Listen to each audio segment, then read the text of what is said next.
Kenapa sih Kang memilih untuk masuk menjalani profesi sebagai seorang profesional HSE yang dari background geologi gitu? Harus nggak sih Kang ada sertifikasinya dulu sebelum masuk si dunia profesi HSE ini? Ngomong-ngomong soal internship nih Kang, biasanya kalau di akhir kegiatan magang itu dari perusahaan minta suatu output nggak Kang? Gimana sih melihat sosok perempuan nih di ranah HSE gitu? Halo Sobat Bincang Geologi, selamat datang di HSE Podcast. Perkenalkan, aku Eliana Trisusanti dari HSE 13 19 316. Di sini bersama rekan aku. Dan saya Raki Fendiza dari HSE 13 19 322. Oke. Nah, mungkin di podcast sebelumnya kita udah bahas sedikit tentang profil dari HSE Geologi Unpad. Yang narasumber kita itu dari anggota HSE yang sedang aktif saat ini. Tapi untuk sekarang kita agak beda nih. Kita kedatangan dua narasumber kita yang udah berpengalaman di bidang keprofesian HSE, yang udah terjun langsung nih di dunia kerja HSE. Bener banget kesempatan kali ini kita kedatangan dua narasumber yang merupakan alumni dari HSE Geologi 4. Nah, narasumber kita yang pertama itu ada Kang Junialdi dari HSE 5 Kang ya. Oke, mungkin boleh Kang perkenalan dulu sambil sapa-sapa teman kita yang nonton dan juga boleh disebutin dari HSE berapa gitu. Oke, halo semuanya. Perkenalkan nama saya Junialdi Dwi Putra, HSE 5 11099. Sini saya sebagai co-founder ya dari HSE, jadi founder generation. Karena kalau founder generation itu dari angkatan 1 sampai angkatan 5 ya. Jadi kita punya PR buat nge-establishing lah organisasi ini itu seperti apa. Dan masuk kerja pun awalnya menjadi seorang HSE, jadi nanti akan banyak cerita sih di sini ya. Iya, pasti ya.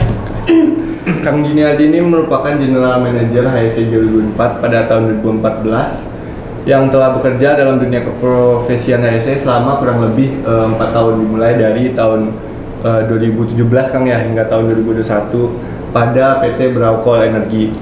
Nah, beliau memulai pada tahun 2017 pada posisi HSE Kompetensi Data Control and Verification Officer hingga tahun 2018. Dan lanjut dari 2018 hingga 2020 pada posisi HSE Assessment and Kompetensi Spesialis hingga tahun 2021 beliau bekerja pada posisi HSE Certification Section Head. Nah, ada siapa lagi nih narasumber kita? Narasumber kita yang satunya tentu yang gak kalah keren, ada Kang Martinus Geraldi. Boleh Kang mungkin perkenalan dulu dan sapa-sapa buat teman-teman yang nonton. Oke. Halo semuanya, perkenalkan nama saya Martinus Geraldi Florenta. Saya dari HSE 12 18 297. Di sini sebagai narasumber juga. Ya, oke. Kang Martinus ini juga merupakan mantan General Manager di tahun 2021 ya Kang ya, yang mempunyai pengalaman magang sebagai seorang HSE di Paragon Technology and Innovation pada Agustus 2021 hingga Januari 2022 ya Kang, benar? Betul. Oke, mungkin udah banyak yang penasaran nih Kang tentang gimana sih dunia profesi HSE gitu, apalagi misalnya dari Kang Jun begitu lulus mungkin ya Kang pengalamannya langsung masuk ke dunia profesi HSE gitu Kang. Kira-kira kenapa sih Kang memilih untuk masuk menjalani profesi sebagai seorang profesional HSE yang dari background geologi gitu ya Kang? Pernah terpikirkan nggak Kang sebelumnya kalau bakal menggeluti bidang ini? Oke, singkat cerita, jadi tahun 2017 itu waktu itu saya mendaftar sebagai Graduate Development Program di Sinarmas Mining. Nah, waktu itu memang posisinya yang ditawarkan adalah geotek gitu ya. Jadi ya sebelum interview saya mempelajari dulu gitu apa terkaitan geotek, karena memang capability saya di situ belum gitu ya, belum banyak portofolionya gitu. Jadi pada saat interview ya memang saya menjawab basic dasarnya aja terkait dengan geotek itu, karena pertanyaan pun tidak terlalu teknis. Tapi pada saat ditanya terkait dengan organisasi kamu apa di kampus dan saya menjelaskan HSE, maka interviewer itu sangat tertarik gitu dan mulai ataupun mendapatkan hotspotnya untuk menjelaskan terkait dengan HSE gitu. Jadi saya menjelaskan HSE itu seperti apa di kampus dan peran saya terhadap HSE itu seperti apa. Jadi nah dari sana mulai kalau misalkan kamu mau nggak di posisi selain geotek, bersedia atau tidak gitu. Akhirnya ya saya bersedia aja karena memang ya kesempatan itu lebih penting sih menurut saya gitu ya, daripada misalkan memang capability gitu. Kalau misalkan ada kesempatan kan ada coach juga, kita harus ambil karena memang nggak tentu semua orang juga siap gitu. Jadi ya karena kesempatan itu kita harus mempersiapkan diri. Mungkin itu sih singkat cerita. Berarti emang terbuka untuk semua peluang ya saat itu ya Kang ya. Iya. Kalau emang di situ dan emang ada background HSE-nya juga gitu ya Kang. Iya. Oke.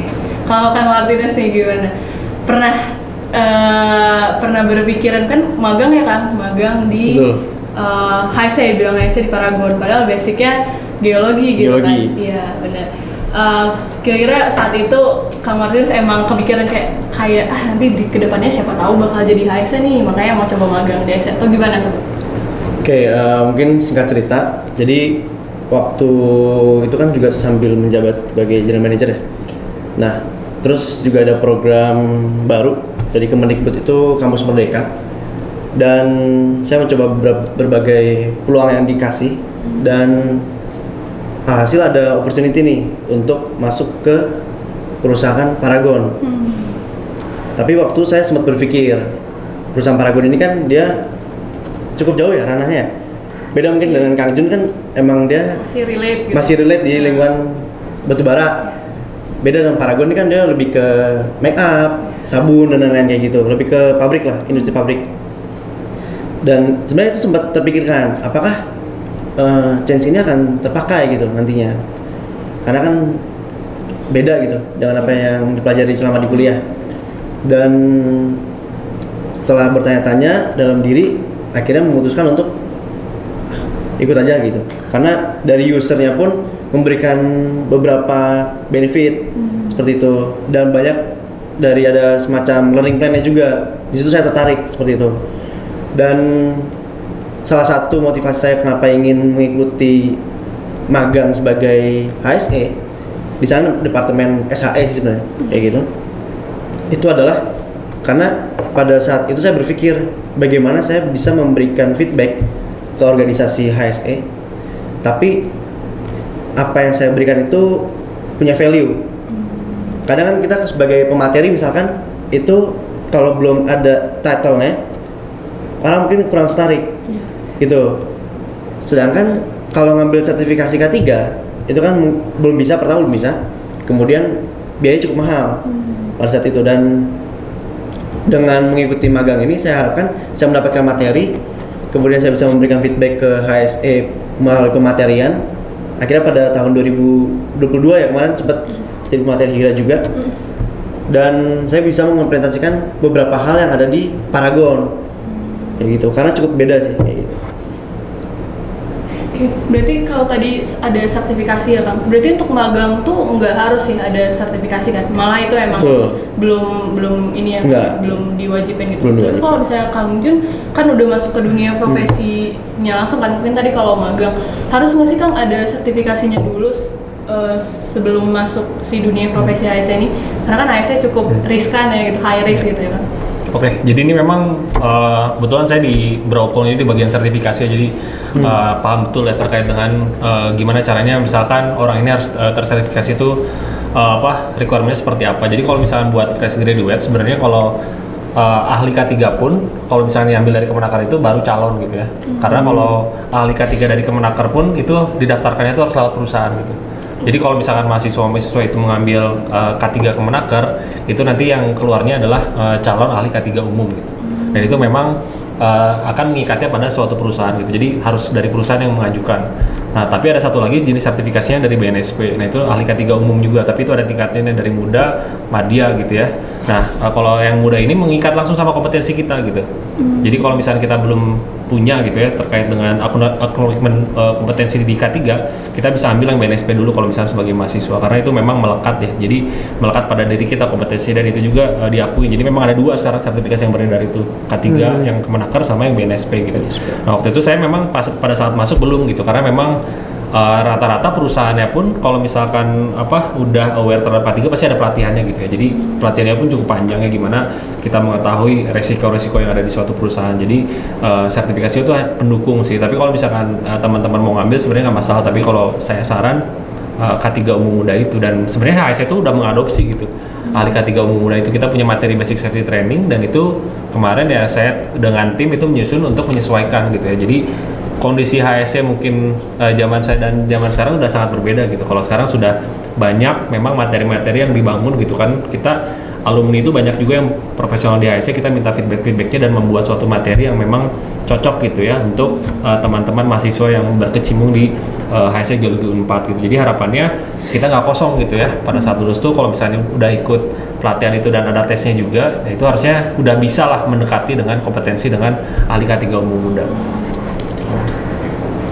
Berarti dari Kang Junia juga sendiri dapetin sertifikasi itu dari mana nih Kang? Sertifikasi dari Menakar atau yang? Oh, saya ambil yang BNSP dan itu pada saat di Brausi. Jadi mahasiswa saya hanya dapat sertifikasi yang seminar-seminar aja gitu. Kayak misalkan HSE bikin seminar kan kita punya sertifikat juga ya. Dan harapannya juga nanti internal kegiatan kita harusnya punya sertifikat gitu. Jadi itu tujuannya juga buat meningkatkan diri lah, kemampuan diri. Maksudnya perusahaan tuh kan, misalnya saya bisa nih membuat suatu HIRA gitu ya, ataupun membuat suatu JSA gitu. Mana buktinya ini udah ada sertifikat, terus disambung juga dengan portofolio yang kita punya. Mungkin itu yang bisa disiapkan gitu. Oke. Buat Kang Jun, kalau dilihat ya dari CV yang telah dipaparkan tadi, Kang Jun sendiri telah menggeluti keprofesian HSE itu dalam 4 tahun yang kebelakang ini. Nah itu posisi dan job desk-nya berbeda-beda ya Kang. Nah boleh tahu nggak Kang kira-kira selama 4 tahun di dunia HSE ini posisinya apa aja dan job desk masing-masingnya apa aja tuh Kang? Iya berbeda gitu kan. Oke. Ada yang di lapangan, ada yang di kantor gitu. Oke, in general mungkin kalau di tempat saya kemarin ada 3 function ya. Yang pertama itu terkait dengan analitik, jadi meng-capture data-data yang ada di lapangan, apakah itu hazard, apakah itu kecelakaan, untuk menjadi suatu insight gitu. Itu namanya safety evaluator gitu ya. Jadi dia mengumpulkan banyak data lah, intinya dia kayak geologi lah, kan geologi kita datanya adalah litologi gitu ya. Structure segala macam diolah menjadi suatu insight kan, cerita gitu ya. Dan sama di HSE juga gitu. Jadi basically kenapa geologi bisa menjadi safety evaluator juga karena kita basicnya kan dari data kita olah untuk menjadi suatu insight gitu ya. Ya, ada input ada output. Terus yang kedua adalah yang di lapangan gitu ya. Kalau di lapangan itu namanya ya supervisor ya, safety supervisor ataupun safety foreman gitu. Di situ memang dia langsung terjun ke lapangan untuk mengecek gitu ya kesesuaian gitu ya. Kan kita punya peraturan di lapangan itu kan pasti kadang tidak sesuai gitu ya apa yang kita rencanakan dan diimplementasikan ya, karena memang ada 4 faktor kan, ada manusia, ada metodenya, ada maninya segala macam ya. Jadi memang itu yang menjadi kendala gitu ya. Terkadang ada juga bolongnya gitu, kita udah punya peraturan pada saat diimplementasi ada deviasinya, itu harus ngecek gitu ya. Misalnya standar tanggul gitu ya, terus rambu-rambu gitu ya. Nah itu tuh harus dicek sama tim yang ada di lapangan gitu. Itu namanya yang safety foreman dan safety supervisor. Nah kalau yang bagian saya adalah yang bagian compliance. Nah compliance-nya tuh ada terkait dengan peraturan. Jadi pemerintah menurunkan peraturan terkait dengan K3. Nah kita harus bisa menyesuaikan peraturan-peraturan itu apakah udah sesuai belum dengan yang ada di perusahaan ya. Nah seperti itu. Dan kalau saya lebih fokus lagi ke manusianya. Misalkan Martinus bekerja sebagai misalnya geotek, apakah dia sudah memiliki sertifikasi yang sesuai nggak untuk melaksanakan kegiatan geotek. Jadi nggak hanya HSE-nya aja, tapi nge-build buat kompetensi teknikalnya juga gitu. Bahkan kemarin saya bikin suatu program buat geologi juga, itu namanya exploration and supervisor gitu ya, assessment atau KPO eksplorasi gitu. Di situ juga kayak dimulai ya dari PDCA, dari gimana sih cara mempersiapkan kegiatan eksplorasi di tambang batu bara. Karena kan itu kalau misalkan kita nggak memiliki kompetensinya, sama aja itu menjadi suatu resiko kan gitu ya. Nah jadi kemarin sih pengalamannya gitu ya, dari awal proyeknya bikin suatu kompetensi di bidang geologi, bidang saya terkait dengan safety-nya, dan selanjutnya ke bagian teknologinya, gimana caranya kita bisa mengimplementasi program-program HSE terkait dengan edukasi dengan bantuan teknologi. Oke, sangat banyak Kang ya sebenarnya udah dijalanin ya. Sempat dijalanin juga selama 4 tahun terakhir ini. Wow. Jadi Kang Jun yang bikin KPO safety itu berarti? KPO safety ya, jadi KPO safety sama yang mirroring pada POP. Jadi di tambang itu kan ada lagi sertifikasi, tapi itu mirip-mirip K3 juga ya. Jadi namanya pengawas operasional pertama gitu ya. Nah itu tuh intinya kalau misalkan kita mau mengawasi di lapangan ataupun orang-orang yang terpapar langsung di lapangan itu harus memiliki sertifikasi. Itu kewenangan dari apa namanya regulasi dari kementerian ya. Di situ di-set di Kemen 1827 gitu. Dan di Undang-Undang Nomor 1 Tahun 1970 pun di-set gitu ya, bahwa ya di suatu perusahaan itu harus memiliki pengawas atau panitianya lah, panitia K3. Nah salah satunya kan di address-nya adalah dengan bagian K3 yang ada di perusahaan gitu. Jadi tadi kenapa Martinus bilang di Paragon ada gitu ya, karena itu memang regulasi gitu. Setiap perusahaan yang kalau tidak salah ya di atas 100 orang itu harus memiliki orang K3-nya gitu. Ataupun misalkan nggak seksi khusus gitu ya, tapi misalkan dia bagian operation tapi dia memiliki sertifikasi ahli K3 umum gitu, sehingga ya K3 ini bisa di berbagai macam bidang gitu ya, dan secara melihat supply demand gitu ya, supply-nya kan kita bisa melihat kampus nggak banyak gitu ya yang jurusan K3, bahkan kesehatan masyarakat pun itu menjadi salah satu konsentrasinya saja gitu. Jadi bukan keseluruhan gitu. Jadi orang kesehatan masyarakat itu bisa di bagian gizi juga gitu. Iya, benar-benar. Jadi K3 tuh kalau saya tidak salah hanya satu di UI gitu, yang fokus S1-nya tuh K3, dan kalau S2 udah banyak gitu. Dan makanya kenapa dengan adanya tadi ya demand-nya tinggi, supply-nya nggak terlalu banyak, makanya kenapa ada bagian kita seperti kita gitu kayak teknik geologi itu masih bisa mengisi gitu ya. Karena tadi ya tergantung domainnya lagi, domain batubara, mungkin ya yang dekat adalah geologi ataupun pertambangan yang bisa masuk ke sana gitu. Jadi rata-rata pun yang sekarang ekspertis di tambang ya misalkan bagian K3 ya mostly itu antara lulusan geologi, tambang gitu ya, ya lulusan teknik lah gitu. Oh iya, menyinggung soal tambang ya Kang. Biasanya kalau di perusahaan tambang kan K3-nya gabung sama LH ya Kang, sekalian ngurus lingkungan hidupnya. Dan yang saya tahu itu biasanya kalau di perusahaan tambang K3-nya juga ngurusin bagian reklamasi pertambangannya. Nah, kira-kira selama 4 tahun Kang Jun ini Kang Jun pernah berpengalaman nggak untuk membahas tentang reklamasi inilah, karena sangat berkaitan kan dengan geologi. Ya kalau secara khusus spesifik sih enggak ya, cuman berkoordinasi sama timnya, karena ini juga tergantung dari sizing perusahaannya, apakah memang bagian K3-nya itu langsung menangani lingkungan atau ada bagian lingkungan sendiri. Kebetulan kalau kemarin di Bravo ada Enviro ya? Ya ada departemennya sendiri, Enviro. Di situ juga punya compliance-nya sendiri gitu terkait dengan orang yang memang mengecek gitu ya kesesuaian regulasi dari, kan kalau misalkan Enviro ini kan ketat sekali ya, misalkan dari mulai kalau misalkan apakah ada material tambang yang masuk ke sungai kan itu perlu dicek juga gitu ya. Jadi ya kalau misalkan secara spesifik sih saya belum masuk ke sana. Jadi kalau berbicara tentang Enviro mungkin bagian lagi-lagi kompetensinya saja gitu. Jadi ada di situ ada kompetensi warehouse yang untuk mengurusi 5B3 gitu ya. Ada juga yang tadi yang mengurus reklamasi itu juga gitu. Oke, lanjut ya buat Kang Martinus nih sekarang nih. Gimana? Nah, kira-kira selama internship dan magang di Paragon sebelumnya itu Kang Martinus di posisi apa dan job desk-nya apa aja Kang?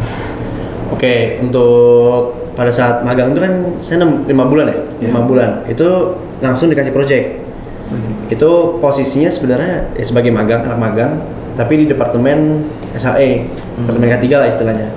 Dan proyekan pada saat itu tuh adalah untuk mengimplementasi ERP, Emergency Response Plan. Karena pada saat interview pun saya sendiri mempresentasikan ERP itu. Jadi dari user minta, coba gimana sih ERP gitu.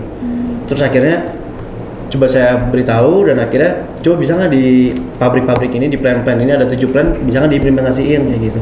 Istilah kasar kayak gitu proyek pertamanya. Terus akhirnya karena saya juga punya tim di sana, jadi emang nggak kerja sendiri sih kayak gitu.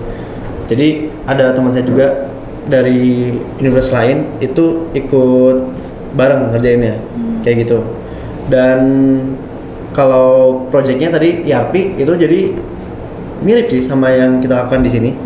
Cuma bedanya emang benar-benar harus detail. Jadi katakanlah nama tempat dan arahnya itu nggak bisa sembarangan gitu.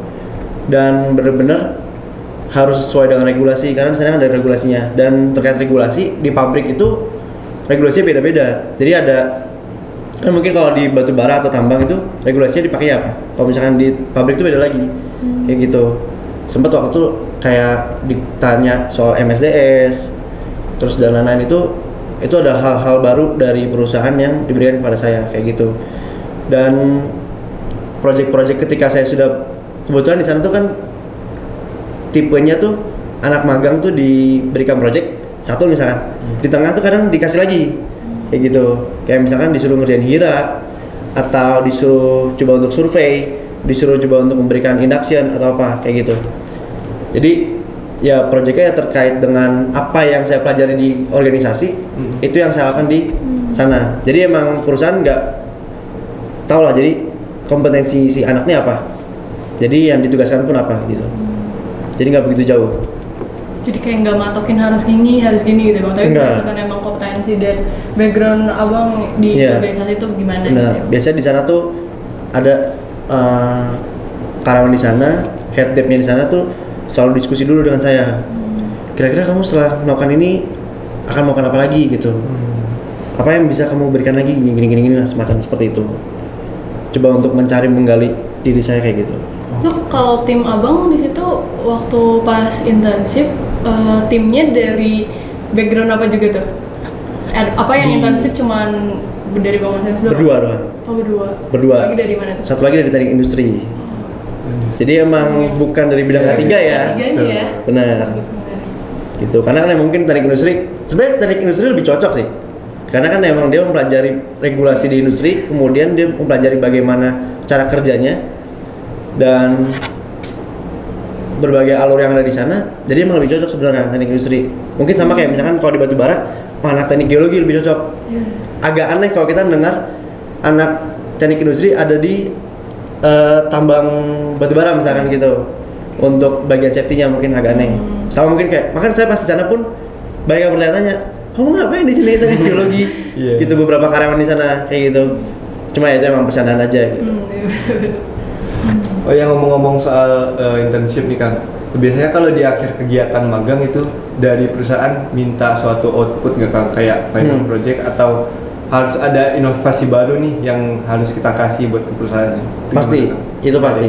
Jadi ada output berupa presentasinya yang dipresentasikan ke bagian atas, head dev atau lainnya. Kemudian ada output yang memang harus diimplementasikan ke pabriknya atau perusahaannya. Jadi namun pada saat itu sayangnya saya karena kurang waktu. Jadi katakanlah di Paragon itu dia ada 7 pabrik.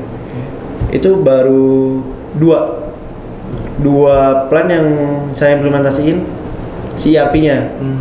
Karena emang cukup rumit ya kayak gitu. Kayak misalkan kita datang nih, nah kita nggak bisa misalkan datang ke suatu tempat itu nggak pakai apa-apa misalkan. Karena kan di pabrik itu kan harus bersih, nggak boleh terkontaminasi, otomatis harus pakai pakaian lagi. Dan itu cukup menambah waktu, beda dengan kita kalau misalkan kita analisis hira di mana kita nggak perlu pakai apa-apa kayak gitu. Dan di sana pun orangnya yang saya alami ya itu banyak yang lebih fokus kerja kayak gitu. Jadi ketika ditanya terkait pekerjaannya apa, kan kita kalau misalkan ingin analisis hira kan kita harus tahu nih cara bekerja seperti apa. Yang mana kan teknis itu kan yang tahu dari pekerjanya, yaitu berarti ya harus nanya ke pekerjanya. Jadi kayak agak ada waktu buat nungguin orang kayak gitu-gitu.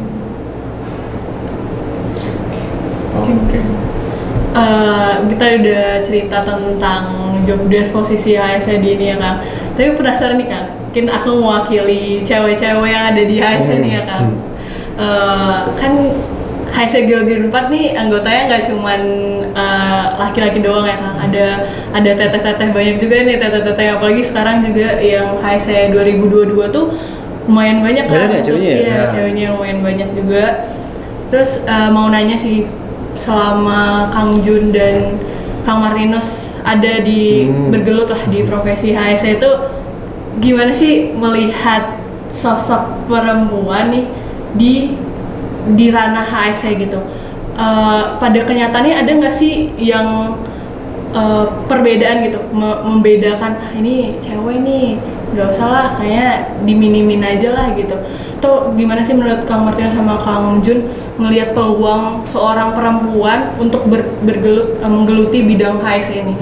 Ya, kalau dari peluang sih sebenarnya sangat lebar sekali gitu ya, karena kebetulan kemarin tim saya pun itu komposisi perempuan bahkan lebih banyak gitu ya. Jadi karena memang dibutuhkan juga gitu ya, gimana caranya memang suatu tim itu nggak fokus ke maskulinitasnya aja gitu ya, tapi sebenarnya kita nggak memberikan gender sih. Karena kalau saya misalnya membagi tugas ya itu ya udah aja gitu, saya nggak membagi dia cewek dia cowok sama gitu, yang penting balik lagi skill dan capability gitu ya.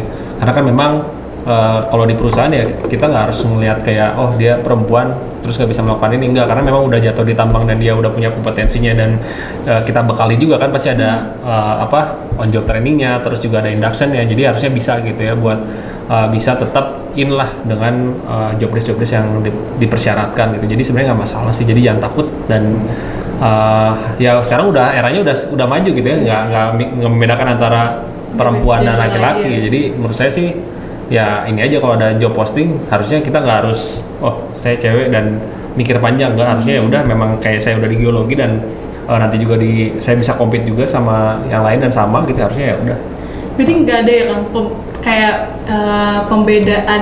pembedaan job desk di, mungkin kan kalau di lapangan ini lebih high risk nih, kayaknya nggak usah cewek deh yang turun, mungkin yang laki-lakinya aja yang turun gitu. Yeah. Ada nggak sih Kang kayak dia sebagai safety woman-nya, mungkin kita sebutnya safety woman gitu ya, di lapangan tuh ada nggak sih dibedain gitu? Ya, kalau mau melihat dari top levelnya mungkin kita harus melihat dari visi perusahaannya dulu. Jadi sebenarnya ada juga kayak suatu perusahaan kan di tambang memang untuk rasio pria dan wanitanya memang cukup besar di laki-laki yang jauh. Kalau nggak salah kemarin itu 96%, kalau di Brau 4% itu perempuan gitu ya. Dan ada juga di perusahaan lain itu udah mendekati 30% untuk perempuan itu kalau nggak salah di Martabe. Jadi ya tergantung gitu dengan visi perusahaannya juga kan. Kalau misalkan memang mau ada ya jadi gender equality untuk misinya, berarti ya tadi proporsi perempuannya itu udah banyak. Jadi mungkin bisa lihat lagi visi-visi dari perusahaan yang memang bisa mengakomodir itu gitu. Gimana nih kalau pandangan Bang Martinus? Ini buat meyakinkan cewek-cewek yang ada di HSG Geologi Unpad nih Kang. Gimana? Oke, kalau yang dari pengalaman saya di Paragon itu justru ya lebih banyak ceweknya, gitu. Kita yang laki-laki di departemen itu 3 orang, ceweknya kalau nggak salah ada 6, gitu. Jadi emang lebih dominan ceweknya. Dan kenapa? Mungkin emang atau ya kalau di Paragon sendiri tuh emang jumlah perbandingan antara laki-laki dan perempuannya lebih banyak perempuan di sana dibanding laki-laki, dan mungkin itu juga sebagai satu alasan kali ya kenapa kalau di departemennya saya pun lebih banyak perempuannya kayak gitu. Dan dari segi kualitas ataupun segi capability untuk mengerjakan sesuatu pun sebenarnya nggak beda gitu, sama aja. Yang cewek bisa mimpin, yang cowok juga bisa mimpin kayak gitu, tergantung dari posisinya apa. Kayak gitu, ketika emang udah naik jabatan ya berarti dia akan mimpin gitu. Cuma ya kalau emang belum ya beda lagi gitu sih. Kalau waktu magang di Brau juga itu ada safety yang malah jadi subten, itu Bu Christine saya ingat gitu. Jadi emang nggak menutup kemungkinan, sangat nggak menutup kemungkinan untuk safety woman ya tadi kamu sebut, itu untuk bekerja di tambang maupun perusahaan-perusahaan industri itu sangat nggak masalah sekali bidang K3. Ternyata pada kenyataannya nggak seperti yang kita bayangin gitu ya Bang. Memang semuanya serba laki-laki aja, peluang kerja di profesi di dunia AS itu sangat kecil lah untuk perempuan, nggak gitu ya pada kenyataannya kan. Emang kalau punya kapabilitas dan punya kompetensi nggak akan menutup kemungkinan untuk semua posisi apapun gitu ya Bang di dunia HSE ini. Oke, pertanyaan selanjutnya Kang. Nah, mau tahu juga nih kira-kira menurut Kang Martinus sama Kang Jun yang sudah menggeluti pekerjaan di dunia HSE, kira-kira apa sih Kang tantangan tersulit bekerja sebagai seorang HSE itu di perusahaan apa sih Kang kira-kira? Martinus dulu boleh? Boleh. Silakan. Gantian. Oke. Kalau tantangan terbesar pada saat itu kan ya? Pada saat itu magang. Nah, itu adalah pertama waktu. Karena waktu bentrok. Jadi emang katakanlah Senin sampai Jumat saya di Cikupa, Tangerang. Kemudian dari Sabtu, Minggu atau weekend kadang ke Nangor. Gitu. Balik-balikannya emang ada urusan di sini, HSE juga. Dan kalau dari segi itu segi magangnya general seperti itu. Tapi kalau dari segi K3-nya itu yang menjadi tantangan adalah belajarnya. Gitu. Karena yang saya bawa dari fakultas atau dari jurusan itu lebih ke soft skill. Dari organisasi lebih ke soft skill. Sisanya pengetahuan dan lain saya belajar dari nol. Gitu. Jadi benar-benar kebetulan di sana emang ada program kelasnya sih. Jadi lebih enak. Jadi emang kita selain jemput bola kita juga dikasih gitu. Dan yang tadi regulasinya cukup banyak, dan mereka setiap kali diminta sesuatu penjelasan itu biasanya minta regulasinya dapat dari mana gitu. Kamu pakai regulasi yang mana gitu, pakai ISO atau pakai apa gitu. Jadi emang lebih ke pembelajarannya sih kalau dari saya, tantangannya itu. Karena emang benar-benar nggak terbayang akan belajar ini gitu. Bahkan walaupun kita di K3, kita juga perlu belajar bagaimana alur bekerjanya di industri. Gitu kan, kita nggak mungkin cuma belajar K3 doang kan. Kita juga harus tahu lingkungannya yang kita hadapi itu seperti apa. Itu juga kita perlu pelajari. Gitu. Jadi ketika emang nanti dari ganti perusahaan ke perusahaan A, perusahaan B, perusahaan C, ya emang harus dipelajari semua. Belajar lagi gitu dari. Belajar lagi pasti Belajar lagi. gitu. Oke, berarti tantangan tersulitnya bisa dibilang mulai dari waktu, pengetahuan sama adaptasi mungkin Kang ya, dari Betul. mahasiswa ke lingkungan pekerjaan. Iya benar. Nah, kira-kira kalau dari Kang Jun gimana nih Kang? Ya. Yang sudah lebih lama lah di dunia HSE. Parah. Ya, jadi kalau yang pertama memang kalau bagian HSE harus mengetahui bisnis proses ya. Jadi bisnis proses itu penting. Bahkan saya waktu lulus di geologi itu saya nggak tahu gitu bisnis proses di tambang tuh kayak gimana. Jadi pada saat interview ada orang keluar gitu. Oh tadi ditanya ini bisnis proses pertambangan ya. Saya langsung belajar gitu cari di Google. Nah, jadi singkat cerita seperti itu. Jadi ya pas itu udah mau interview akhir-akhir lah. Waktu itu saya di Adaro mau interviewnya waktu itu.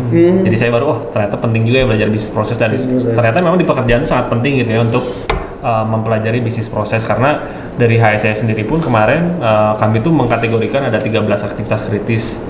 Nggak tahu ya sekarang mungkin udah ada pengembangan lagi yang saya terakhir itu di sana ada 13 aktivitas kritis ya dari mulai kegiatan eksplorasi, terus di miningnya sendiri itu ada dibagi ada apakah hauling, loading gitu ya, terus juga ada di kegiatan proyeknya dan kita harus mengetahui bisnis proses dari masing-masing area tersebut gitu ya, kira-kira apa sih yang menjadi kendala gitu ya, dan itu memang suatu challenge karena kita harus kayak menginterview banyak stakeholder ya kan, jadi mungkin kita bertemu dengan orang project karakteristiknya seperti ini, terus balik lagi ke orang laut ya, ke KPO Marine saya bikin gitu misalkan, itu beda lagi untuk dari aturannya juga beda kan, aturan laut sama aturan di tambang itu di Marine itu punya aturan tersendiri yang menaunginya, jadi kita harus bisa mengetahui banyak-banyak regulasi yang ada juga gitu ya, dan bertemu banyak stakeholder, itu yang pertama gitu untuk challenge-nya. Terus yang kedua, ketika kita udah membuat suatu peraturan, kadang implementatifnya tuh bisa beda gitu ya. Iya benar. Nah jadi ketika kita udah misalkan bikin aturan A, ternyata ada feedback nih di lapangan gitu ya, dan itu menjadi challenge juga bagi seorang HSE gitu, karena gimana cara kita bikin suatu peraturan yang aman tapi pada saat di operasionalnya itu bisa nggak mengganggu gitu ya, bahkan kan harus sejalan di antara safety dan juga productivity, karena kan perusahaan ya tetap lagi gitu ya, tetap menunjang productivity gitu ya. Nah itu terus ya selanjutnya juga kalau misalkan sebagai mungkin yang baru gitu ya pasti kita dengan aturan-aturannya lah pasti itu menjadi challenge, karena yang misalkan mahasiswa fleksibel segala macam ketika masuk ke tambang ya tadi mau ke tambang harus ada aturannya, terus ketika kita misalkan mau melakukan sesuatu harus ada dasarnya gitu, jadi balik lagi ya kita harus kacamata kuda dengan regulasi, dan ya itu yang harus digeluti ya sehari-hari. Dan mungkin juga HSE bisa jadi lembur ya. Kenapa lembur? Ketika ada suatu kecelakaan, Oh iya, kita pasti itu. harus ekstra kerja keras untuk bisa membuat suatu rekomendasi. Jadi itu juga yang menjadi challenge ya, ketika misalkan ada sesuatu hal yang memang perlu kita improve ya kita mau nggak mau misalkan Sabtu Minggu masuk, tapi ya itu kondisional sebenarnya. Dan yang terakhir mungkin ketika program udah kita buat juga buat mengkuantifikasikannya gitu ya, apakah program kita berhasil itu sangat sulit gitu. Kenapa? Karena mungkin kalau ada paper yang bisa mendukung gitu ya saya akan coba membaca dan mendalami, karena waktu itu sepemahaman saya ketika ada suatu kecelakaan itu bisa jadi multi gitu ya, penyebabnya tuh nggak hanya satu gitu ya. Jadi bisa jadi dari people-nya, dari regulasinya gitu ya, dan ketika misalnya kita udah benar people-nya, mengukurnya seperti apa sih ke depannya gitu. Jadi untuk pengukurannya itu tuh terhadap suatu kejadian atau kecelakaan itu ya masih sulit, dan mungkin harus multi ya pengukurannya tuh, jadi nggak bisa satu-satu gitu. Jadi karena kemarin saya di bagian kompetensi, ketika orang-orangnya udah di upskill gitu ya untuk menjadi lebih kompeten, nah untuk dampak kesananya tuh ya itu masih menjadi challenge lah buat mengukurnya gitu ya.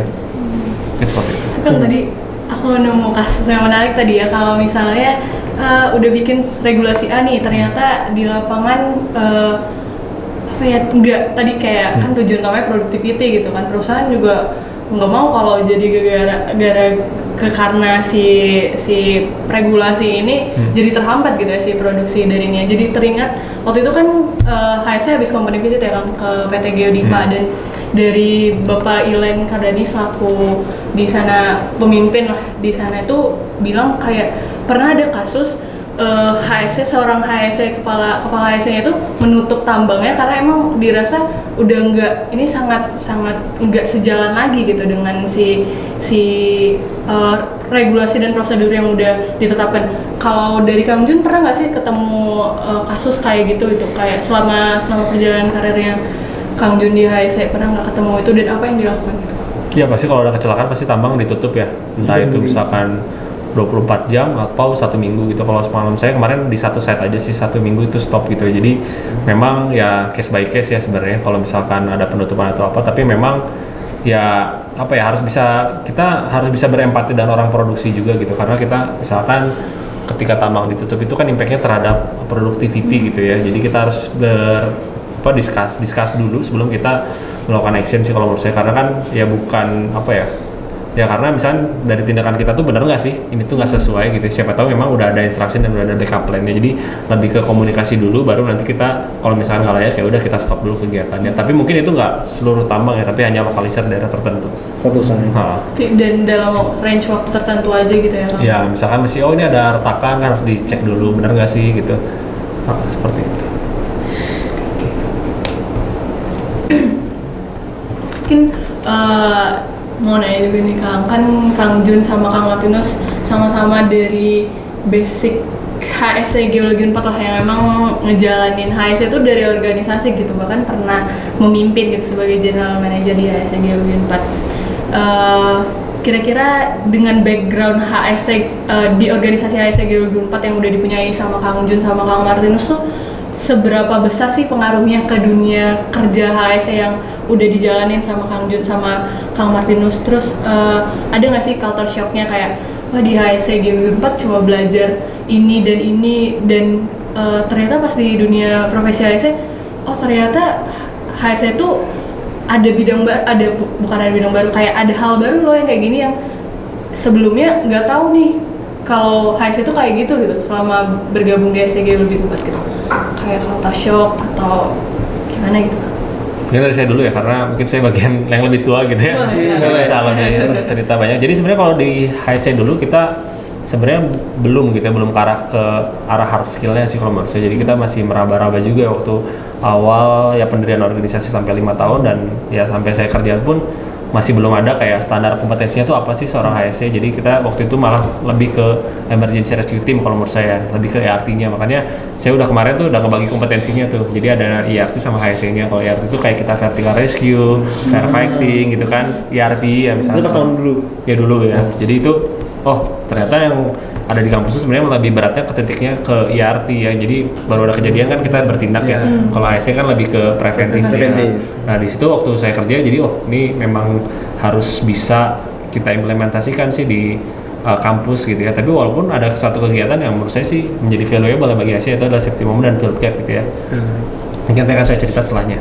Jadi ya setelah kita tahu kompetensinya itu kita terapkan ya, mungkin angkatan Martinus yang pertama kali dicoba waktu itu basic safety training kalau nggak salah 2019 lah itu tuh mulai ada kompetensi yang memang sudah clear gitu ya, karena ya udah ada senior yang bekerja gitu ya dan kita mendapatkan insight sehingga ini yang cocok nih gitu. Dan terus juga waktu pandemi itu kita datengin dari domain-domain masing-masing, contohnya geotek, gimana sih geotek itu terhadap aspek safety-nya, blasting ke safety-nya tuh kayak gimana, karena itu kan berbeda-beda gitu. Jadi ya sekarang sebenarnya udah banyak ya contoh-contohnya dan materinya pun sudah sangat banyak di HSE Geologi 4. Jadi sebenarnya kita bisa lebih pede lagi gitu ya buat bisa menjelaskan, karena ya saya juga dulu nggak tahu apa bedanya bahaya sama resiko ya. Sekarang harusnya adik-adik di Geologi 4 harusnya bisa gitu ya, tahu karena udah ada strukturnya apa itu JSA gitu. Karena itu kalau kartu shock ya memang shock gitu, karena kita nggak tahu apa-apa gitu. Tapi menurut saya yang paling penting daripada itu adalah passion gitu ya.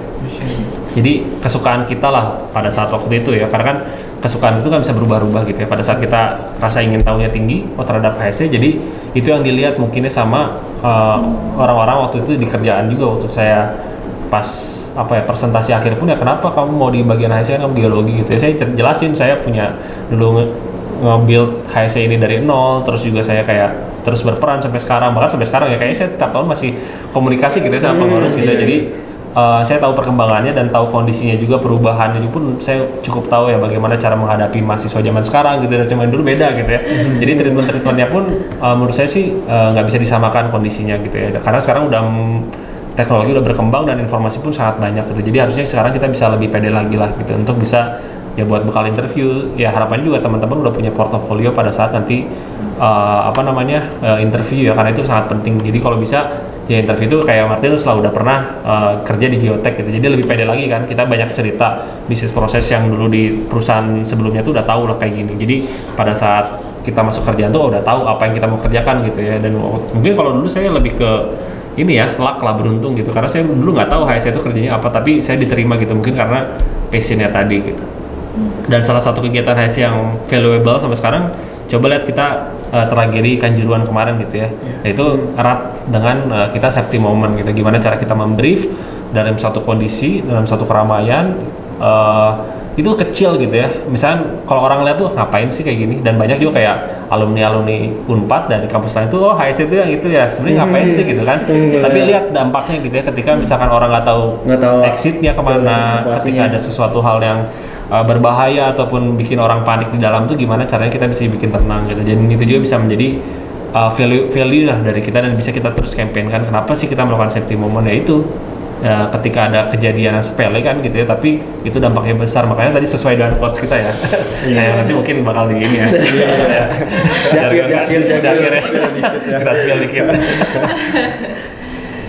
Oke, tadi udah dari Kang Jun nih, kalau dari Kang Martinus gimana nih? Oke, kan kebetulan waktu menjabat, kemudian waktu di organisasi pun udah banyak ya materi dan feedback dari alumni-alumni. Jadi mungkin beda dengan Kang Jun.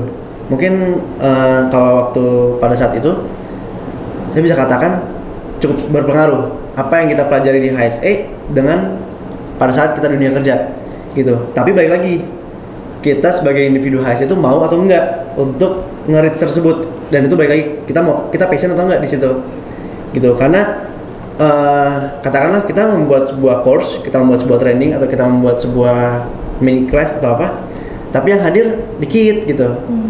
Kemudian yang sangat saya sayangkan adalah ketika yang hadir dikit, kemudian yang nggak hadir ini menuntut sesuatu gitu.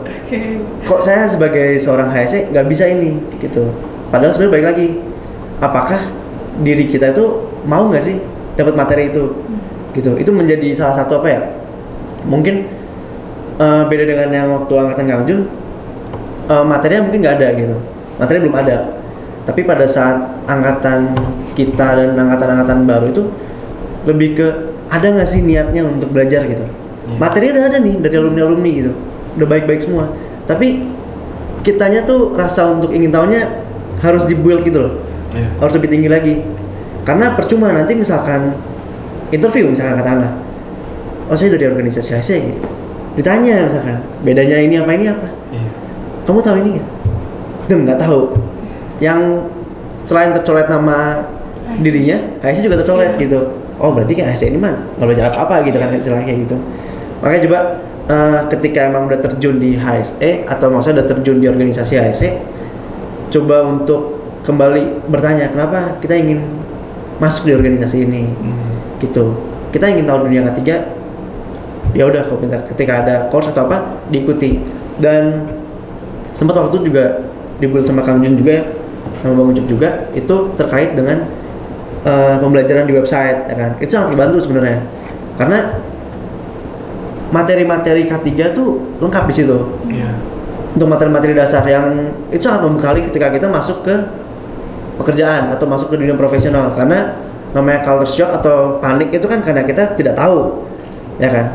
Ketika kita sudah tahu atau memiliki bekal, kita lebih pede gitu. Ya memang pada saat masuk ke dunia kerja pasti emang ada beberapa culture shock yang baik itu dari lingkungan kerjanya atau dari regulasinya berbeda. Mungkin kan kita kalau misalkan di HSE itu lebih ke dasar-dasar ya kayak gitu. Tapi kita tahu nih dasarnya apa gitu. Jadi lebih advance lagi dah dibanding orang-orang yang mungkin belum punya nih kesempatan seperti kita organisasi HSE gitu. Ada mungkin yang nggak punya akses untuk ikut course gitu, sedangkan di kita ada gitu. Itu kadang itu sih yang sangat disayangkan tuh, ketika ada malah jadi dimanfaatkan dengan baik. iya nggak dimanfaatkan baik, dan misalkan nggak ada orang minta gitu. Iya. Itu sih yang titik temunya tuh agak dilema sih gitu, agak gimana gitu. Nggak tahu gimana gitu ya. Iya iya. Mungkin juga tambahan kali ya. Jadi pengalaman saya, jadi kan saya banyak lesson learn-nya waktu jadi mahasiswa lah. Maksudnya ketika mencari kerja kan ya cukup struggling juga gitu ya untuk bisa mendapat suatu posisi. Jadi sebenarnya waktu kita di kampus organisasi oke ya, ataupun kegiatan kita mahasiswa, tapi jangan lupa terhadap capability diri kita sendiri juga. Jadi jangan lupa kita mendokumentasikannya. Misalkan contohnya HSC kemarin udah bikin kayak contoh website, itu sangat baik sekali buat adik-adik semua tuh. Kenapa? Karena ketika ditanya dan kita udah punya literasi digital yang cukup, itu akan menjadi pertimbangan lebih gitu.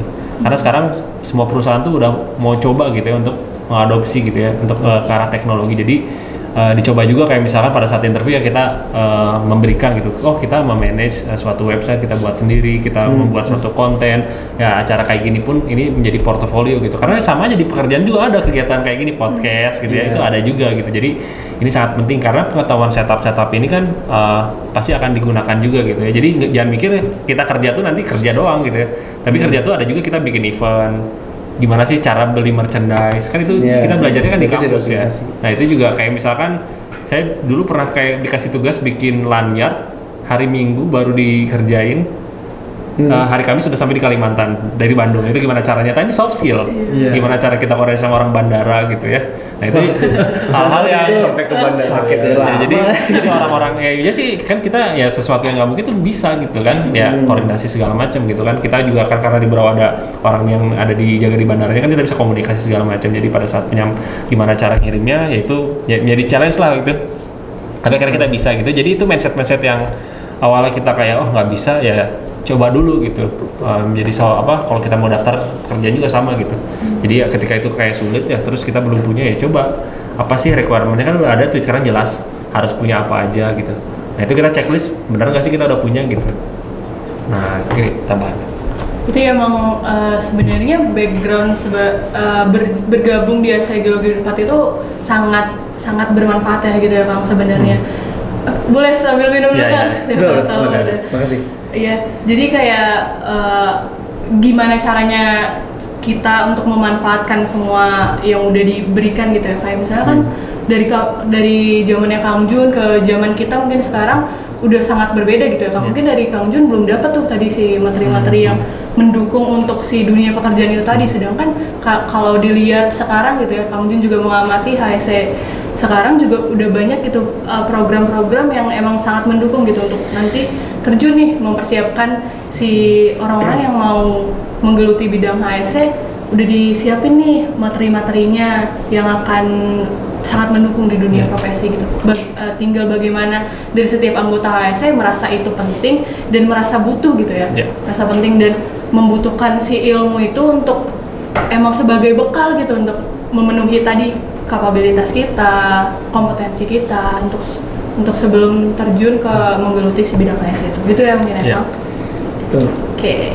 Oke, pertanyaan penutup nih Kang untuk obrolan hari ini. Kayak kerasa ya obrolannya banyak banget nih.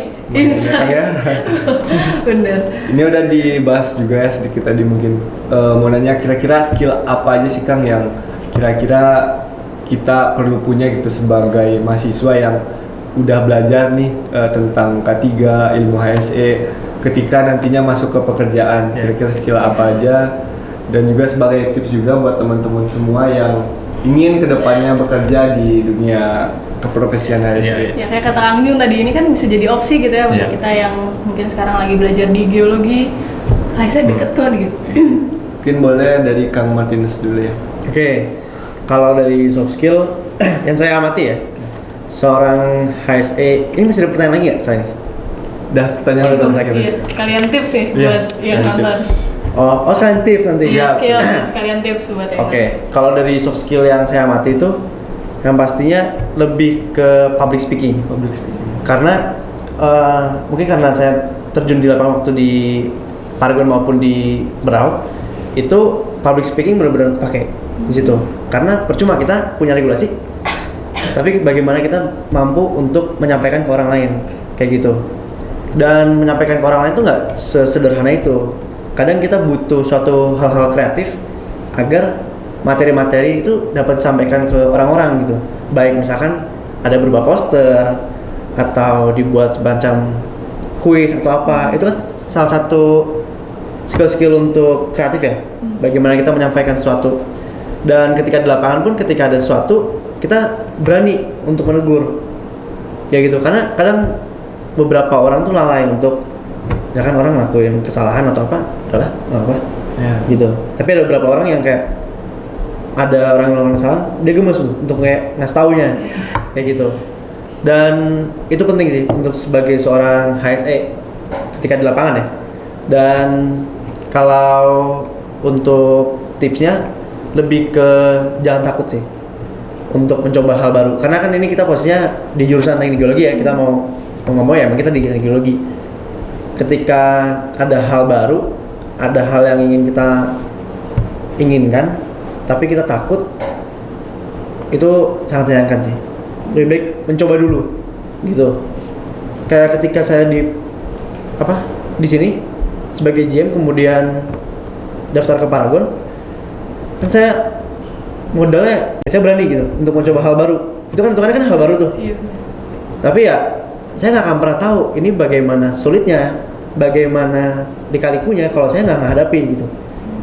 Jadi ya kita harus hadapi rasa takut itu, kemudian masuk ke lingkungan tersebut, baru belajar di sana kayak gitu. Paling gitu. Boleh lanjut Kang Jun. Oke.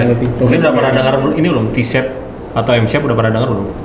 Saya belum sih Kang. Belum. Saya Jadi juga sekalian belum. kita sharing ya. Jadi Oke. sekarang untuk di dunia kerja mungkin nggak hanya di Asia aja ya. Itu udah ngetren namanya T-shape, bahkan M-shape ataupun C-shape.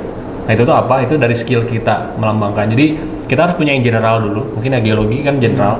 Mungkin HSC juga a part of skill kita, karena kan kita ada additional value-nya di sana. Jadi geologi itu ya semua kita pelajarin gitu ya, karena kita tahu in general. Habis itu kita ambil satu yang mana yang mau kita dalamin. Mungkin contohnya Martinus dari geologi, geotek gitu ya. Nah itu harus kita punya gitu. Jadi tapi untuk opportunity lain kita nggak tetap membuka kan, karena kita punya general di sini gitu. Benar. Nah mungkin juga ditambahin apa ya lagi, misalnya HSC, terus digital literasi. Mungkin sekarang juga harus kita tahu terkait dengan bisnis, finance gitu yang general ya, in general aja gitu. Tapi yang di dalam misalnya geotek, terus nanti berkembang lagi karena zaman sekarang udah open source semuanya. Orang-orang tuh belajar sangat cepat sekali gitu ya. Mungkin juga ini juga jadi tantangan kita sebagai lulusan gitu di zaman sekarang ya. Ada yang udah menamakan M-shape gitu. Jadi dari yang awalnya T-shape tadi, ada yang M-shape itu udah 3 skill yang dalam gitu ya.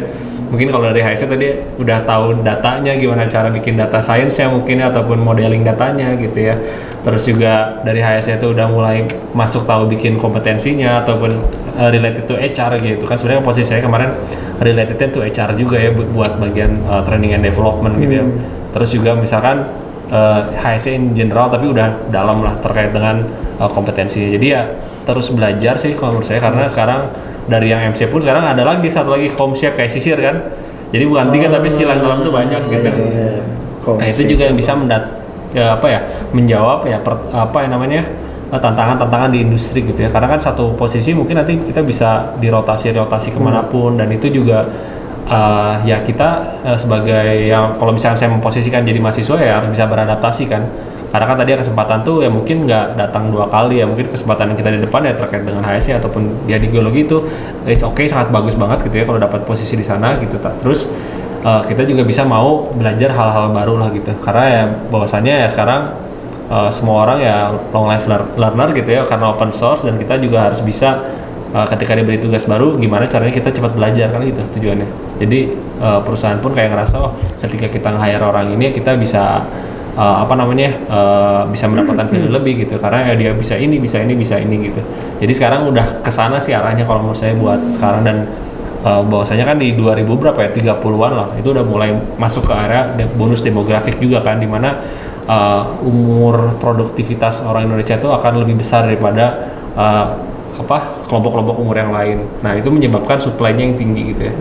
Nah supply tinggi, demand-nya gimana gitu kan, apakah demand-nya tinggi juga atau demand-nya malah mengecil. Jadi ini juga pesan mungkinnya buat adik-adik semuanya terus belajar, dan jangan sampai kita terlena gitu ya dengan kita misalnya kehidupan di kampus itu memang menyenangkan, tapi tetap kayak misalkan kita punya Kalau saya sebutnya sekarang OKR ya, tujuan gitu ya. Semester 5 misalkan saya harus bisa mencapai apa. Jadi ketika tujuan itu tercapai ya udah kita bisa masuk ke hal-hal yang fun-nya gitu. Jadi tetap harus ada tujuannya gitu. Kita tuh misalkan sekarang juga udah ngetren era mentoring gitu ya. Karena katanya sih berdasarkan data tuh orang yang lebih one on one dengan yang berkelompok itu bakal lebih touch yang one on one ini. Yang pertama, misalkan contoh ketika kita mau masuk kerja, ya kita one on one dulu misalkan sama orang yang ada di sana kan dari LinkedIn bisa tuh ngechat. Bahkan banyak sekali mahasiswa bukan HSC geologi itu nanya ke saya, misalnya dia lagi mau coba solving business case segala macam gitu ya, akhirnya kita zooman gitu ya. Itu juga bisa terjadi gitu ya, bukan dengan orang yang lain juga kan gitu ya, misalnya dengan yang misalkan saya ada lamaran di Adaro, ya tanya dulu nanti interview dulu kayak gimana sih kan gitu kan, jadi kita bisa lebih siap kan, dan kita dapat advokasi juga dari orang dalam. Itu juga udah sering gitu ya sekarang tuh best practice seperti itu terjadi gitu. Bahkan komunikasi dengan HR itu juga penting gitu ya. Jadi misalkan pada saat proses requirement ya nggak hanya skill kita doang, tapi misalkan kita udah daftar tapi ternyata kita masuk waiting list, tapi kita nggak tahu ya ketika kita tanya gimana posisi kita yang udah kita lamar masih terbuka atau enggak, atau ada prosesnya gimana. Nah ketika orang ada yang mengundurkan diri misalnya ada 5 ternyata 1 mengundurkan diri, kita masuk kan karena kita di notice. Jadi karena kita sering mengontak itu juga banyak terjadi gitu ya di angkatan saya waktu itu kan saya GDP, ternyata rata-rata orang tuh yang memfollow up gitu ya, memfollow pekerjaan, termasuk saya juga, saya memfollow up gitu ya terkait dengan proses rekrutmen, proses MCU gitu, gimana setelah MCU itu apakah pasti ada possibility juga gagal gitu. Jadi jangan sampai ya udahlah lihat hasilnya nanti ya enggak, karena kan HR itu manusia juga ya gitu. Jadi kita harus terus ingatkan, terus kita coba personal approach gitu. Terus juga kita coba kalau misalnya di LinkedIn bikin suatu yang positif gitu ya, sehingga membangun kredibilitas dari LinkedIn kita gitu ya. Nanti mungkin kalau ada sesi khusus buat LinkedIn juga nanti saya bisa sampaikan, karena saya sudah selalu testing gitu ya, setiap misalkan saya memposting sesuatu pasti ada tawaran masuk ke saya gitu. Testimoni udah. Ya, jadi nanti kita bisa banyak cerita lah buat gimana caranya kita personal branding di sosial media.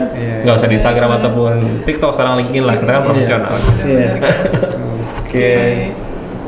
Tadi kalau aku nangkep ya Kang, sebenarnya untuk skillnya itu nggak ada yang skill benar-benar khusus banget gitu, malah lebih kayak tadi jangan takut coba hal baru, terus kayak tadi soft skill kayak personal branding dan segala macamnya. Terus tadi juga dari Kang Jun bilang jangan kayak misalnya tergantung nih dari perusahaannya. Kalau skill khususnya gitu ya Bang, kalau di perusahaannya ini pelajari tentang itu gitu, terus dalamin lebih lanjut lagi. Tapi kalau sebenarnya skill yang harus dipunya kayak public speaking, yang basic itu juga harus gitu ya Kang. Dan itu emang jadi modal awal untuk kedepannya nanti bakal gimana, karena mungkin untuk skill khususnya bakal belajar juga ya di situ, bakal diajarin juga di situ, tapi ada kemauan tadi untuk belajar.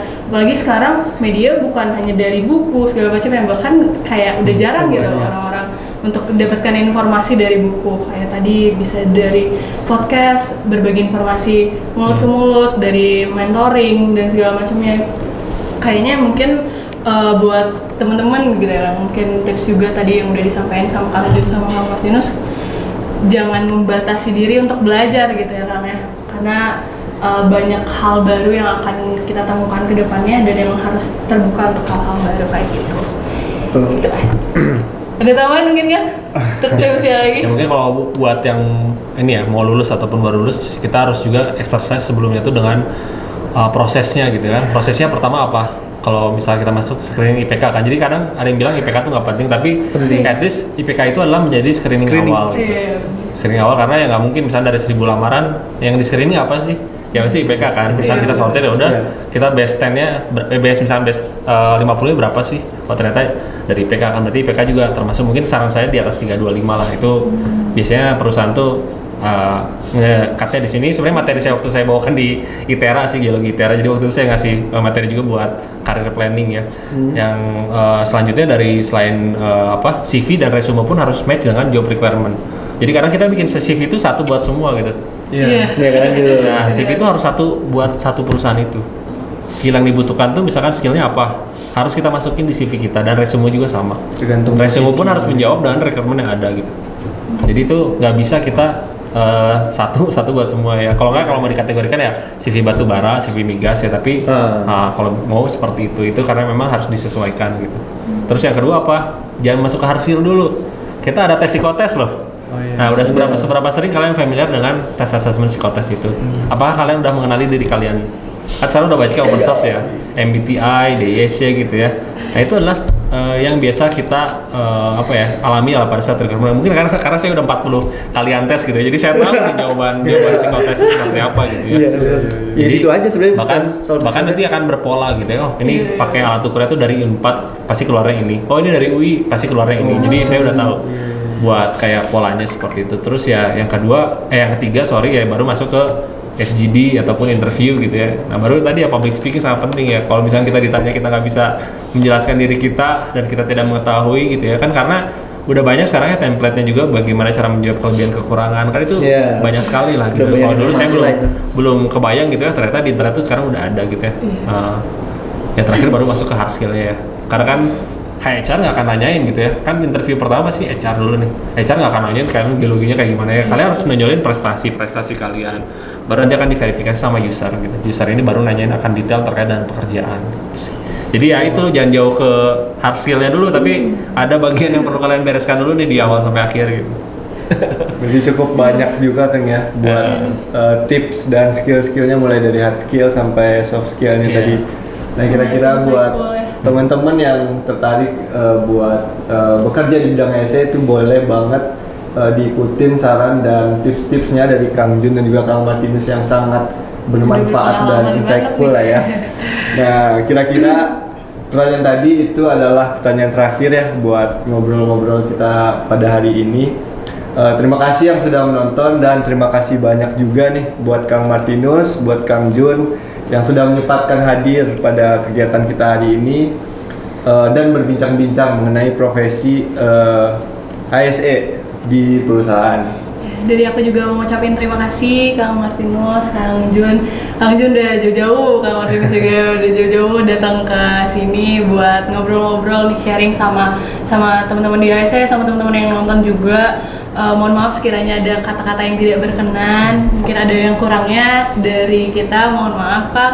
Sukses selalu buat Kang Jun, buat Kang Martinus apa yang sudah dilakukan sekarang, buat apa rencana kedepannya semoga dilancarin, sukses terus. Dan untuk menutup obrolan podcast kita hari ini, aku mau ngajak Kang Jun dan Kang Martinus nih untuk menutup dengan tagline HSE. Ini yang ditunggu-tunggu nih ya. Boleh ditunggu-tunggu nih. Kang, boleh. Safety is not everything. But without safety, everything is nothing. Saya Liana Tusanti. Saya Raffi Fediza. Pamit undur diri. Terima kasih. Kang Junialdi dari HSE 14 HSE. Kang Martinus ini juga merupakan mantan general manager di tahun 2008